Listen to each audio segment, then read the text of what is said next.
Hello all, Rick here with a kind of starship breakdown video, well in this case a shuttlecraft. In real life, the Delta Flyer was created by Rick Sternbach, whose initial inspiration was to create an all-environment shuttle. Interior set design began toying with the idea of breaking up the commonly seen two-seat shuttle layout by making a more interesting and layered setup of consoles and chairs. One thing that I've always liked about this design choice is that it does make the Flyer feel more like the interior space was built around and over unavoidable machinery, giving it a more believable feel. Some of the first sketches were both shuttle inspired, as well as looking like a mini Voyager, but as the process continued, the shapes became more of a solid mass as Klingon inspiration elements were removed and the Borg appendages were also smoothed into the hull rather than protruding. The penultimate design was very similar to the selected Flyer, but asked to be shortened a little. So, what about its in-universe origins? The Delta Flyer saw design and creation by the crew of the USS Voyager in the Delta Quadrant in 2375, with input from Tom Paris, B'Elanna Torres, Tuvok, Harry Kim, and 7 of 9. Tom Paris had floated the idea several times before, but with limited resources, Voyager's attention was always elsewhere until they needed to retrieve an experimental probe caught in the atmosphere of a gas giant. While this may have been the inciting factor, the initial idea had been to create something that was larger than a shuttlecraft and more durable when facing the unexpected and variable conditions that the Delta Quadrant had exposed the crew to. As a passion project of Tom Paris, he had been working on it in his spare time for an undisclosed amount of time beforehand. The final design tweaks and construction took place over a week in the main shuttle bay of Voyager, and a second Flyer would be constructed in 2377 to similar design specifications. Designing shuttlecraft has one major element that needs to be considered beyond most starships, and that is aerodynamics. After all, shuttles are there to convey people around with no small usage in atmosphere, and the Delta Flyer was no exception. In fact, making the vessel smooth enough to fly in atmosphere with as little resistance as possible was part of its very first mission profile. As parts of its mission were to withstand the titanic pressures of the gas giant, it was built with tetrabernium alloys and unimatrix shielding developed by Tuvok. Both of these were strongly suited to intense pressure and heat, more so than regular duranium and shielding. So much so that even being under 3 kilometers of rock did not crush it. But a later crash landing did, because plot armor is fickle. Thanks to this specialised design, with some modification it could also be adapted to function underwater. Unsurprising, as it needed to already be able to handle the layers of liquid methane in the gas giant. In order to supplement its durability further, the Flyer was also constructed with parametallic hull plating, and while standard Starfleet shuttle technology was used as the basis throughout, additional Borg technology helped bolster its performance. This can be seen in the numerous points with its distinctive green hue, mostly around the sensor systems and rear of the vessel. The prototype Delta Flyer, for that's what it technically was, also included a console of archaic manual levers and buttons, added as a personal preference from Tom Paris. Later versions of the craft mitigated this choice in accordance to non-canonical sources when the ship was approved for production. This feature was removed entirely for standardisation purposes. The ship was 21 metres long, 12.2 wide, and 5.3 tall, allowing for a comfortable crew of between 1 to 6 people.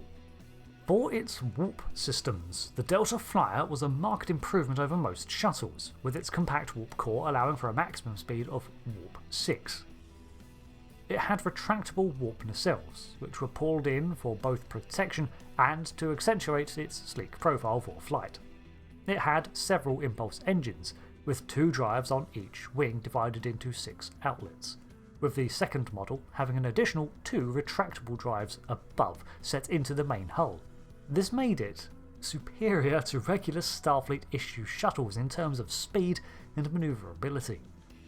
The sensors were also more advanced than most Starfleet shuttlecraft and inspired by the Intrepid class's own systems, using Borg algorithms and hardware to improve them, in the same way that Voyager's own astrometrics systems were enhanced. In terms of armaments, the Delta Flyer was rather heavily outfitted for a small craft with 8 phaser strips around the hull and 2 micro-torpedo launchers. In the case of the Delta Flyer, the payload of choice were the Borg-inspired photonic missiles. In the show, these are seen firing from behind the 4 phaser arrays, but schematics reveal the launcher to be below the vessel, which makes more sense. The second iteration of the vessel was equipped with pulse-phased phaser arrays replacing the standard beams. Its shield system was incredibly hardy, not only for the different environmental temperatures, pressures and extremes, but thanks to extensive Borg technology it could stand up to a disproportionate amount of firepower. Several different systems worked in tandem for a variety of hazards, from unimatrix to immersion shielding for travelling in liquid mediums. On top of this, it contained several escape pods, which were little more than life support capsules to contain a lying person. These were contained in the rear of the vessel, which itself could be removed and replaced with a different bay should the need arise. However, as the prototype was only ever featured in the shows, we never see this play out, as it was more of a future-proofing of the design. Also, I'm not sure where the beds are, but I assume the small seats in the rear are sofa beds. So what happened to the Delta Flyer when it returned along with Voyager to Earth? Well, as a custom-built vessel from the crew, it actually defaulted to the ownership of Tom Paris and B'Elanna Torres, who were the project leads and not Starfleet. However, it's assumed that Tom Paris allowed the vessel to be part of Voyager's museum display for a time, and also gave the plans to Starfleet to study. Unlike Voyager itself, the Delta Flyer did not contain technology from an alternate future, so there was no stripping of parts that violated the Temporal Prime Directive or anything. In the end, it seems that Tom Paris took the vessel for his own personal use, and Starfleet began construction of the Flyer-class shuttle inspired by the designs in 2381. Besides the removal of the Captain Proton-inspired controls, some other modifications saw the reintroduction of standardised Starfleet components, but most of the Borg upgrades were adopted and replicated. With the specialised status of these Flyer shuttles, only one was assigned to a starship hangar, with the priority going to ships likely to encounter the extremes and unknowns the Delta Flyer had been made for. As such, the USS Titan is reputed to carry a flyer named the Horn. So, the Delta Flyer is a strange origin for a Starfleet vessel. The first was constructed as a prototype to tackle the more hazardous missions that Voyager was forced to undertake as the only vessel in the quadrant. The second ship saw the chance for some additional improvements, and upon its return to Earth, the ship, as something constructed outside of an official Starfleet project, ended up being classified as a civilian ship, but one that Starfleet was allowed to copy, with most of the trialling already done by Voyager. The Delta Flyer is by far one of the most adaptable and advanced shuttles for its time, with the ample Borg enhancements doing a lot of heavy lifting, and an example of just why Starfleet is so hyped for adding Borg gear to their ships, despite some risk.